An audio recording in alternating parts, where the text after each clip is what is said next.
You're in the water loop.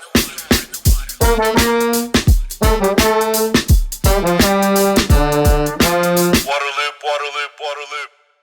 Hi, this is Travis with Waterloop. Water conservation is very important to me, and I bet it is to all of you. That's why I use High Sierra shower heads in my house, and I'm so happy to have them as a supporter of this podcast. High Sierra carries the EPA WaterSense label for efficiency and uses 40% less water than conventional low-flow shower heads. 40%. The model I have uses just 1.5 gallons per minute.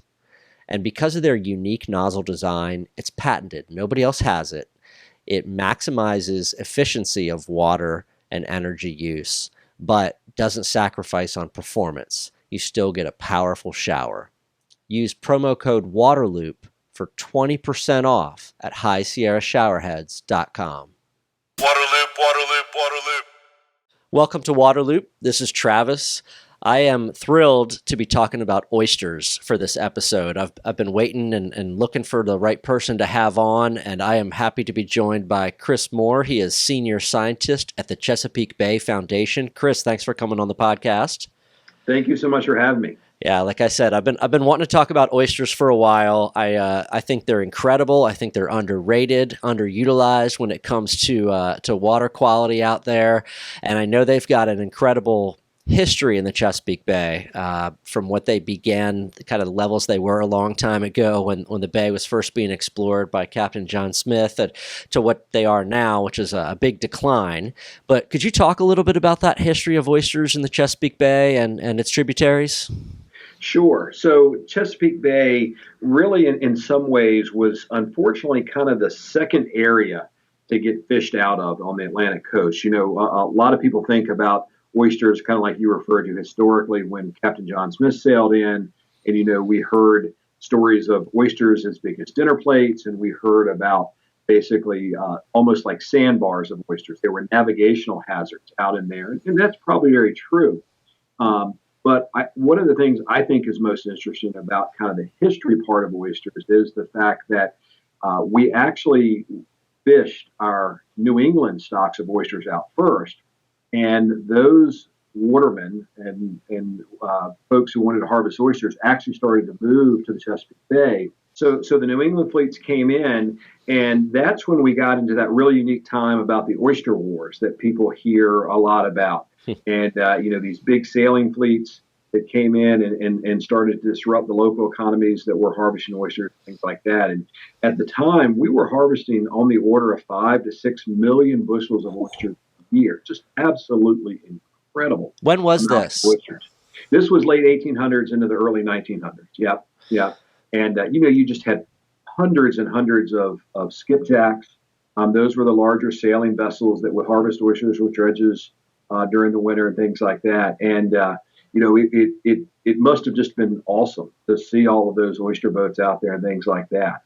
The flip side of that is it was a very tough industry, as you can imagine, during that time. You know, we didn't have the weather forecast like we did today. So, you know, lots of boats were lost. There's even reports about how at the end of the oyster season, in some cases, the boat captains would just basically abandon the crew, sometimes at sea. It really was a tough time to be someone who actually fished for oysters. But there were so many oysters being harvested. They were used for all these different sources. I mean, there are places like Crisfield, Maryland, where they basically built land on top of oyster shells. And then the oyster shells were used in the construction of homes, constructions of roads, all sorts of uses, because in a lot of ways, people thought that resource was so abundant that we'd never run out of it. And it wasn't long before we started to run out of that. By about the 1920s, 1930s, we started to learn that this resource was not unlimited. And so oyster population started to drop off about that time. And it wasn't too long after that we started to do kind of the first fisheries management in terms of putting oyster shell back and having some closures and things like that, because what most people don't realize, and what they were just beginning to realize back then, was the best habitat for oysters is other oysters. And so by taking the oyster out and taking the shell out, you're taking that habitat away. And the oysters grow best when they can grow in those kind of clumps that we think about on top of one another, all craggly and things like that.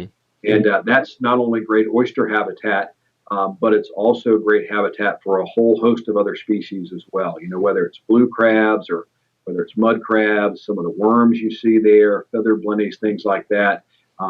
Really, oysters are the coral reefs of our ecosystems here in the mid-Atlantic, is what it amounts to.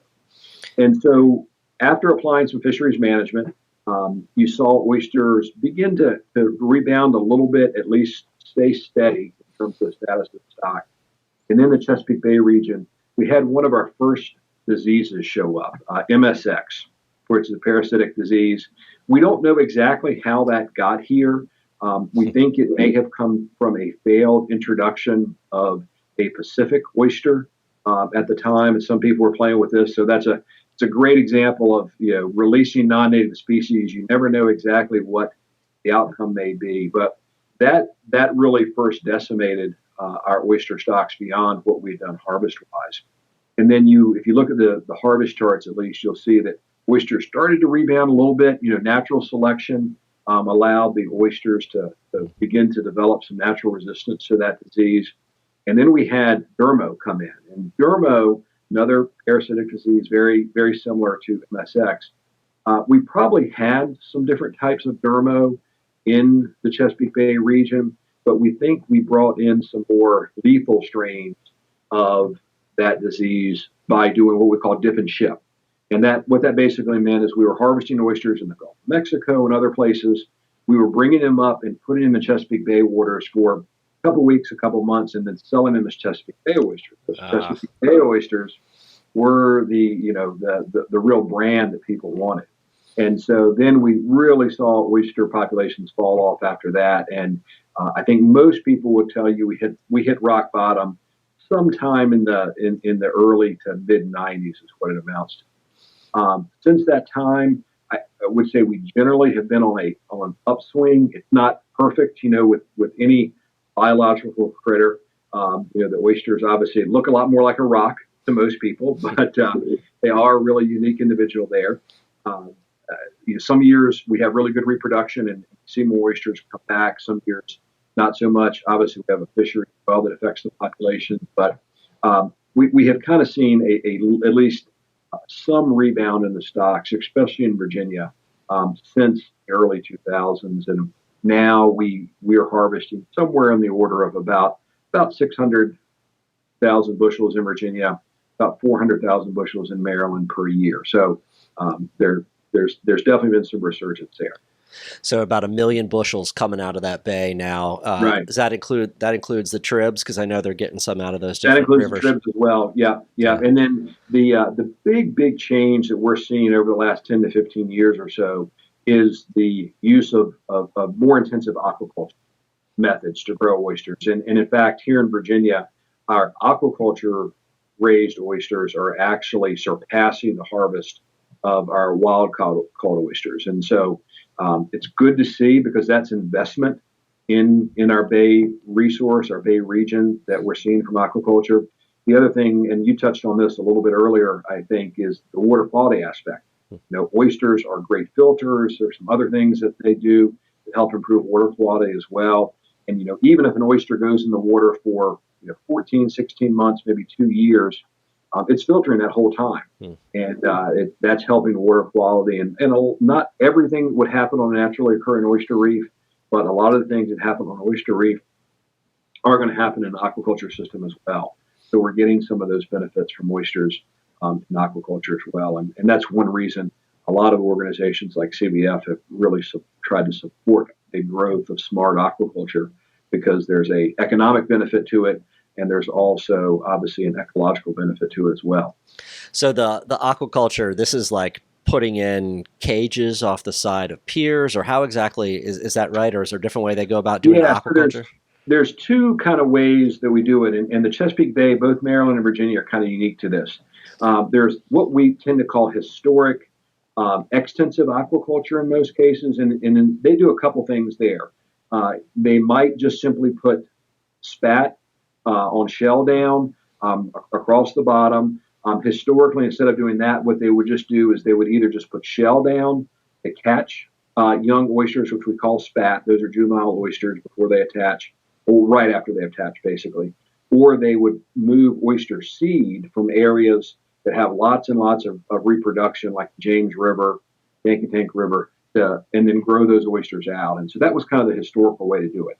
Nowadays, is kind of what you were thinking of, where they're growing oysters in cages or some sort of enclosure to protect them from predators and things like that, but also so they can manage them, very quickly and spread things out. Just like any animal that you raise, you've got some real fast growers in a group. You've got some slow middle ones, and you've got some runts that are really slow. But that actually helps in aquaculture, because one of the great things about aquaculture is you have a product that's available 12 months out of the year now. We used to always think about oysters only being good during the R months, and there's some reasons for that.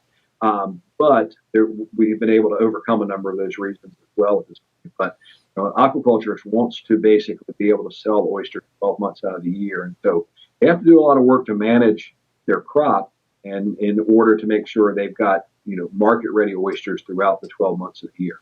Always something special about the fall oyster roast, though. Those are good times. That's right. Yeah. For wild oysters, that really is important. One of the reasons, obviously, for the R month thing historically was the fact that we didn't have refrigeration. And oysters, kind of like blue crabs, you don't really need to refrigerate them. In the cold months, they're fine.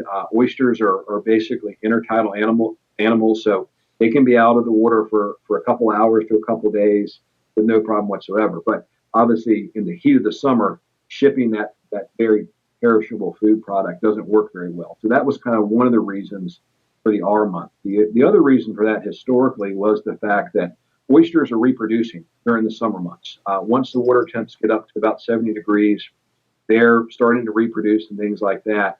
And that is a very energy intensive process for oysters. And so the oysters tend to lose their fat reserves. They put lots and lots of energy into reproduction, and they become kind of watery and not that thick, plump oyster that we think about eating in November and December at an oyster roast. And so that's another reason for the R month piece. So you mentioned that there's been some rebound. I mean, I remember when I was at the Chesapeake Bay program, it was like 1% of the historic high. Now that historic high is a lot, right? Back in the day. So it's hard to probably creep up on that. But if it's a percent, is it still down around that, or is it ticked up a little? It's still a fraction of the historical level. We know that. But what we have seen is, areas where we have worked hard and really focused our restoration efforts, we're definitely seeing a rebound is what it amounts to. And we can see that in the data that scientists are out collecting every year on oysters. And so that's really the way that oyster restoration, and you mentioned me at the Bay program, has really moved. We basically have a new goal that was developed a couple of years ago that set out to restore 10 tributaries, 5 in Maryland, 5 in Virginia.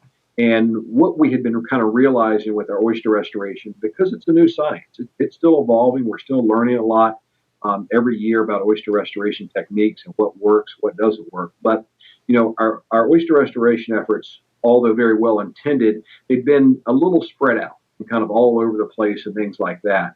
And so what was realized is that we needed to move to what we call tributary scale restoration. So let's pick some tributaries, or even in some cases, some parts of some tributaries, and let's really do real intensive oyster restoration in those tributaries. And then after we finish one, move to another. And that has been, I think, much more successful in terms of making sure we have an impact in each state than the efforts, which, although very well intended, were just a bit spread out, considering the fact that we were so low overall in our oyster population. How much of the restoration progress is really, driven or dependent on state decisions? Maryland, Virginia needing to say, hey, here's what the policies are going to be for harvesting, and here we're setting this aside area for this and that.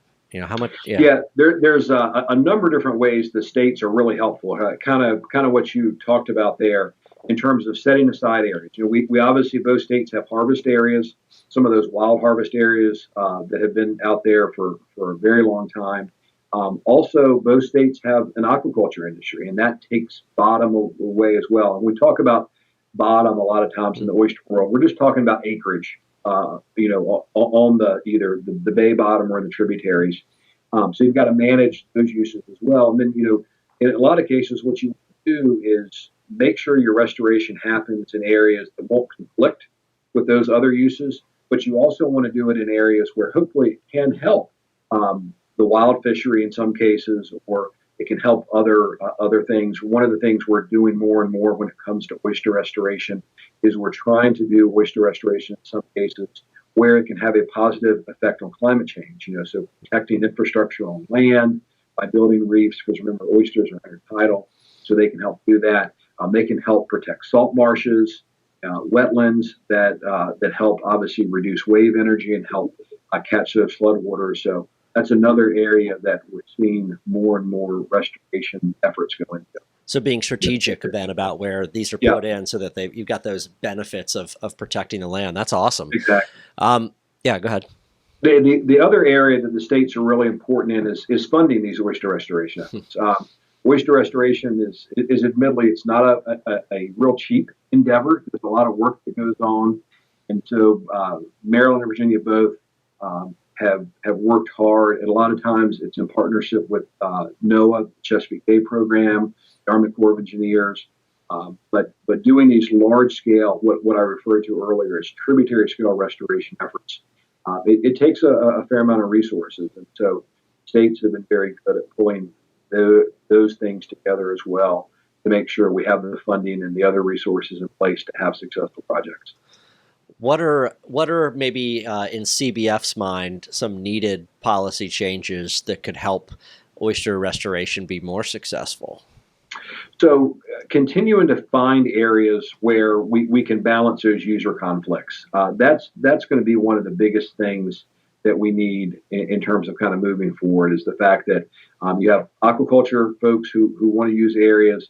You obviously have the wild fishery that wants to continue to participate as well. Finding good areas so that restoration can take place and be beneficial to those other industries is going to be one area that where we need good policies in the future. Another area that's emerged a little bit too is user conflicts with waterfront homeowners and folks like that. And that really, in some ways, is something that's disappointing from the fact that some folks in the scientific world use that regime change or regime shift terminology, and people don't realize, kind of like you referred to earlier, that we are at a fraction of what the oyster population looked like, and therefore we need to do a lot of restoration. And most people today think of a tributary's bottom or the Chesapeake Bay bottom as being pretty flat and not having a lot of diversity to it. And really what should be out there is not a flat bottom, but these undulations, these three-dimensional oyster reefs that maybe create some navigational hazards at times, but also create tremendous diversity in the resource, that provides home for lots of different fish, for lots of different shellfish, things also like underwater grasses and anemones and things like that. But also creates habitat and other type of uses. You think about folks who are paddling around. I was out on the water today, fortunately, and you watch folks watch the birds that are feeding on intertidal oyster reefs as well. My favorite part of oyster reefs, besides oysters and things like that, is the fish that I catch on and around them. So they provide a whole lot of additional benefits as well, and that's one of the things we're really putting a lot of thought into and some resources into, is trying to make sure that people understand where these reefs are going, why they're going there, and trying to reduce kind of the user conflicts that we may have in some of these situations. Oh man, people are fortunate enough to have a waterfront home and a waterfront piece of property. They love the view, they love the water, and it's like, hey, this is what's going to make it even better. This is what we need, right? Yeah. I was wondering also if you could touch on that. We touched on it a couple times, the filtration power of oysters, which is, again, one of my favorite things. Like, I remember hearing so many great statistics about, when the bay was full of oysters, it turned the whole bay over in 24 hours or something. So somewhere between that and about a week, I think, is probably a little more realistic. Okay. Within a few days. Right. Yeah. So, but yeah, could you talk about how just their filtering power and capacity and Yeah, sure. So, the statistic that I think is most commonly used, which is a really good statistic, is that a adult oyster can filter up to 50 gallons of water a day. And you think about the fact that the bay should have billions of oysters in it. That is some tremendous filtering capacity. For the way I kind of describe it to get people to be able to think about it on a term they can relate to is, and I think you mentioned a little bit earlier, what we sometimes refer to as oyster gardening, where people grow oysters in cages or floats on their pier or dock, or maybe at their boat slip. In a lot of cases, they're growing 750 to 1,000 oysters in those floats or those cages or whatever system they're using. So if you just multiply, that 1,000 oysters by 50 gallons a day, like they might be doing during the summertime, you start to get some really big numbers out of that. So that's important.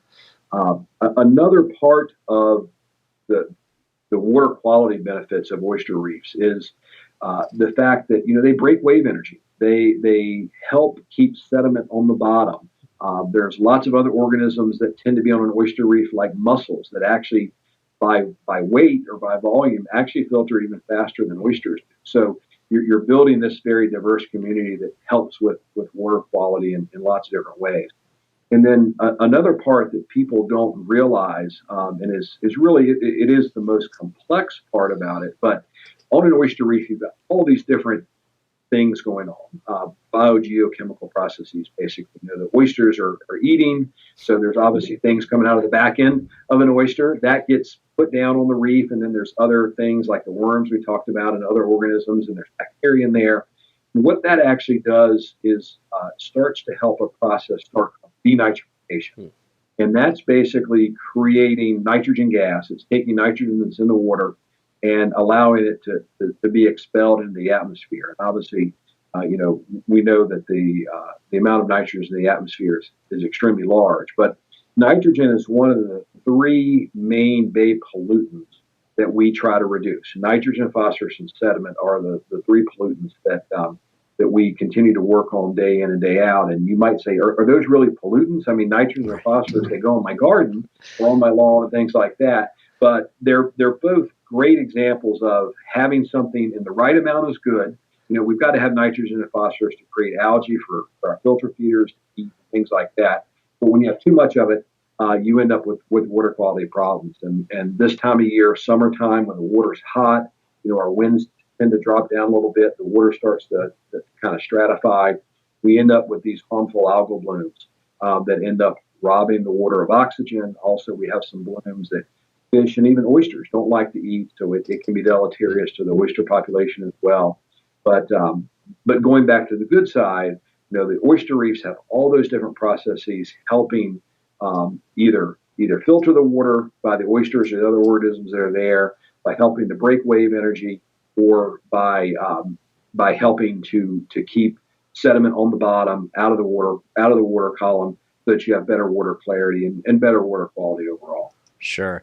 So I've always wondered this about oysters, and now I have someone I think I can ask about. You know about fish, and sometimes they bioaccumulate different toxins or different, pharmaceuticals or whatever it might be.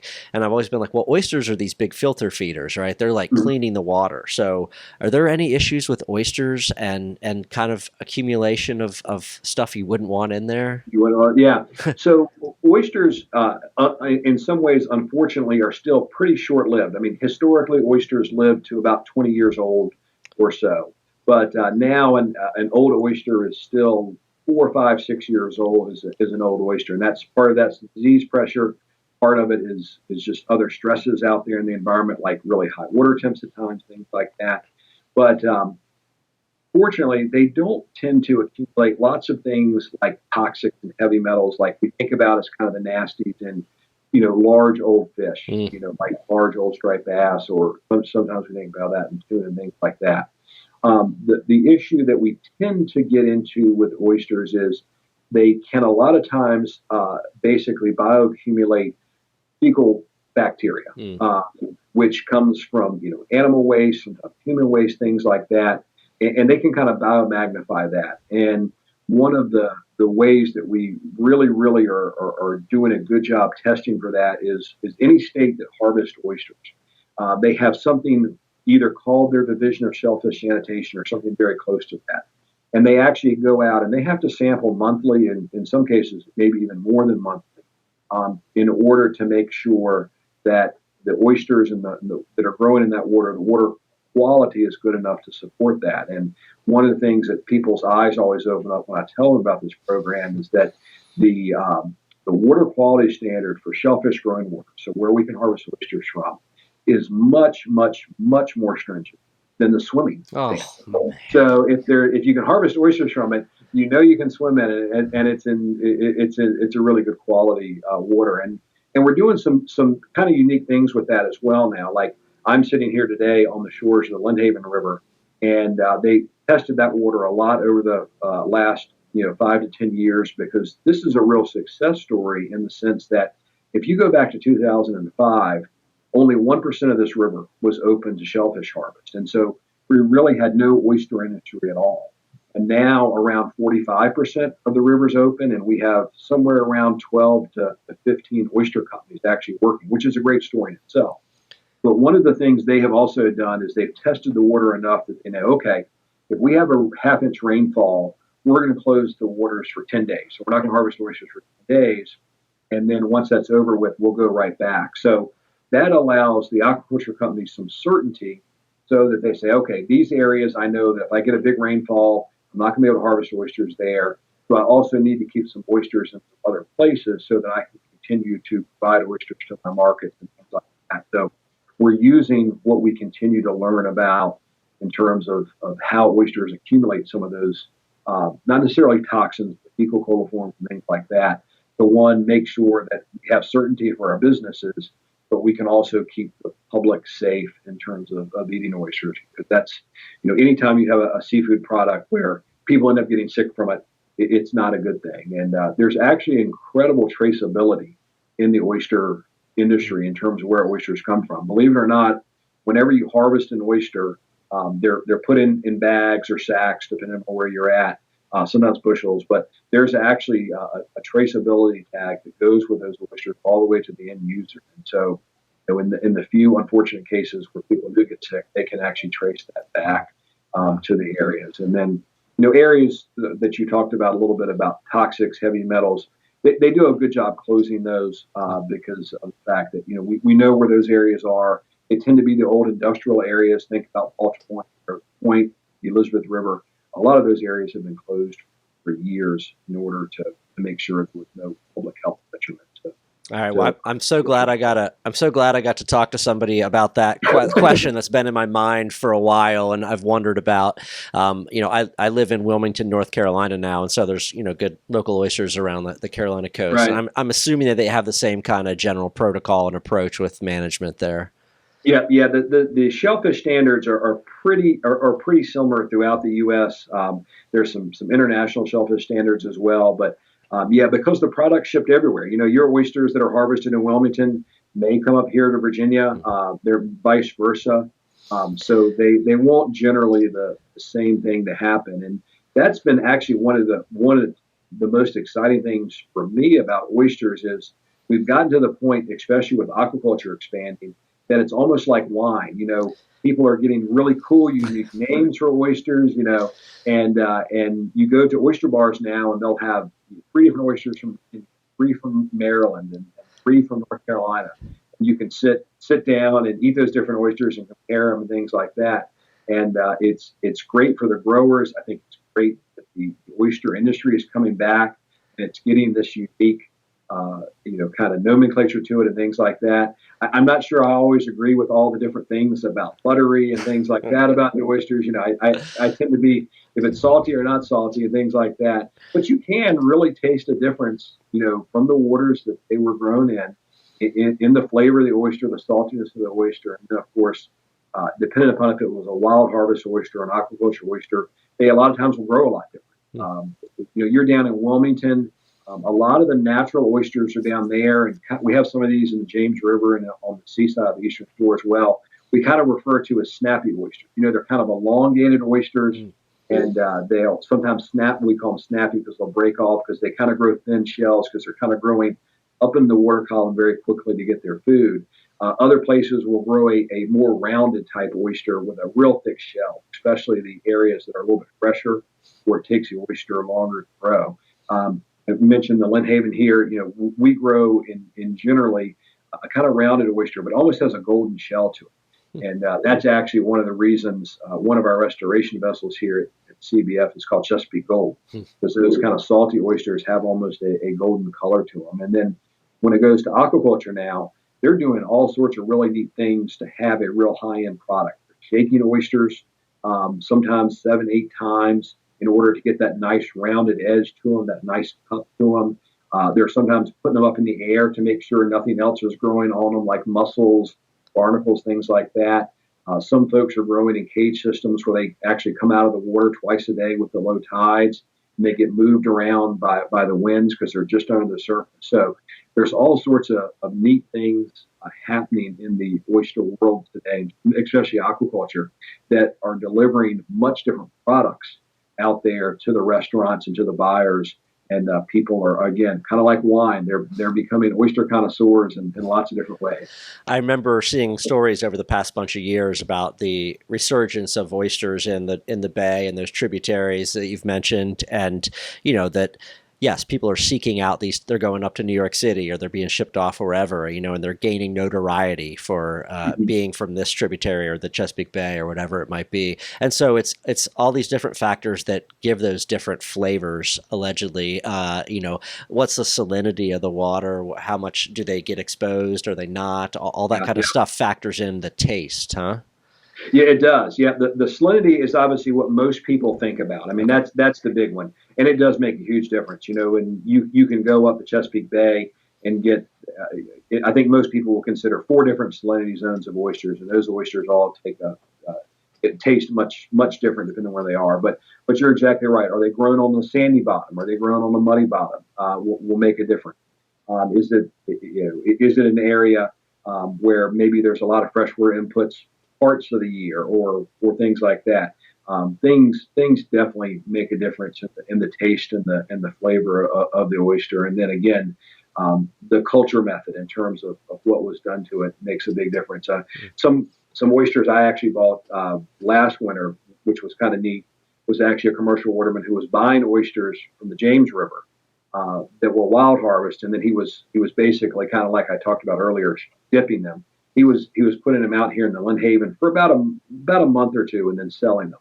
And it was really a neat oyster to buy because it had the thick shell. It was nice and easy to shuck, like a wild oyster, but it started to have that nice salinity and flavor to it from a little bit saltier oyster. Because a fair number of the James River oysters are pretty on the freshwater side.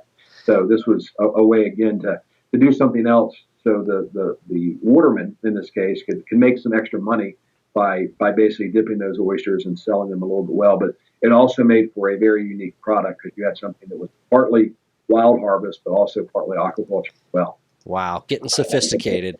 That's right. Last thing I wanted to ask you about, and I saw an article very recently about this, was the Chesapeake Bay Foundation's kind of new mobile restoration unit that you all have put together to try to work on the oysters. What do you all hope to do with that? I know it's kind of just recently been put out there, and you're seeing how it goes.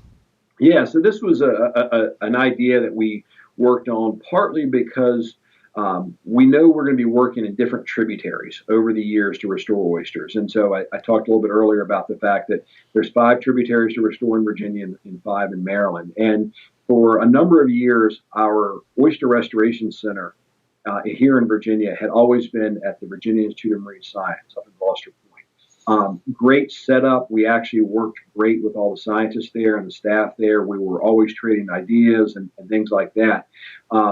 We had to have a nice footprint there to work and things like that. But it was located, about an hour and a half away. If anyone's familiar with Hampton Roads, you know how bad our tunnel traffic is. And most of our restoration work was going on here in Southside Hampton Roads. And so it really was resource intensive to have the base of our operations an hour to an hour and a half away from where we were doing our restoration work. And so as we were thinking about redoing this, we were fortunate enough also to build a new environmental center here in Hampton Roads called the Brock Environmental Center. and we were trying to co-locate more of our programs. And so how do we do this and make this movable and things like that? And so we came up with the idea for what we call the mobile setting unit. And basically it is putting really big tanks on barges. And the way that we finally built this is we actually built 2 barges that are completely identical. They're what we call pin barges. They pin together, but we can use them in tandem, or we can split them off and use them in different areas. And kind of like a boat, you can have it plugged in to power and things like that and run it for the shore. Or actually right now, one of them is running completely on its own on diesel power on a generator, just like you would use a boat to do. So some of the advantages, one is we're a lot more mobile with where we can do that. The other thing is the oysters that we're setting there also are close by to where they're going to go for the restoration part of their life cycle. So, the water that's being pumped through the tanks right now is the same salinity, the same temperature, things like that they're going to experience once they go on to the restoration site. Oysters in some way are kind of like humans. We don't like to go from 80 degrees into a 50-degree bath, or salinity wise, kind of the same thing. If you're down here in Hampton Roads and your salinities are up around 22 parts per thousand, oysters don't want to go into areas that are a lot higher or a lot lower. And so this way, we're really giving the oysters the best chance of being successful when we put the restoration. We put them out on a restoration site. And so, the mobile setting units are giving us increased efficiency. In addition, they're a great learning platform. We can do tours on those so people can come out and see them. But like I said, we think the product that we'll get out of them will be better. The other thing that we're really excited about with those is being able to continue to partner with industry and set oysters for them and work with them so that they can continue to flourish. One of the big issues is setting space for oysters. And when I say setting space, what that basically means is we have lots of hatcheries popping up along the Atlantic coast. And what they do is they tend to produce oyster larvae, and getting into the life cycle of oysters a little bit. For about the first 2 to 3 weeks of their life, oysters are what we call larvae that kind of float around in the currents and things like that. And after about 3 weeks, they develop a real low-tech eye, and they become what are called eyed larvae. And they look for a place to set down and start to form their shell. And once they set, they'll never move the rest of their life unless, of course, they're moved by humans or wave action or something like that. And so what we're doing with our system, we're basically buying the larvae, we're setting them on recycled oyster shell or on things like reef balls or other materials.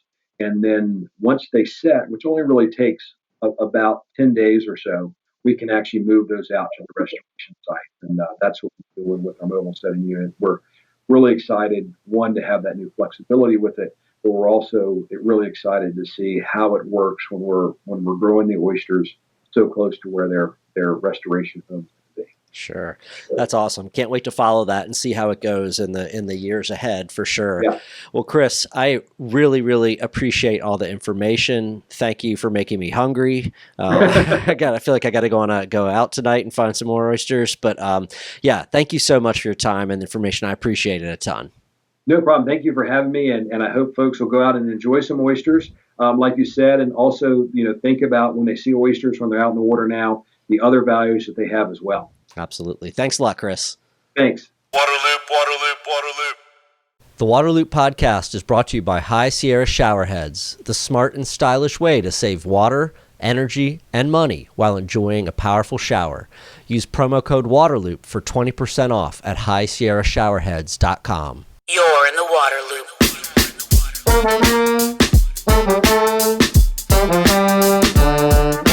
Waterloop, waterloop, waterloop.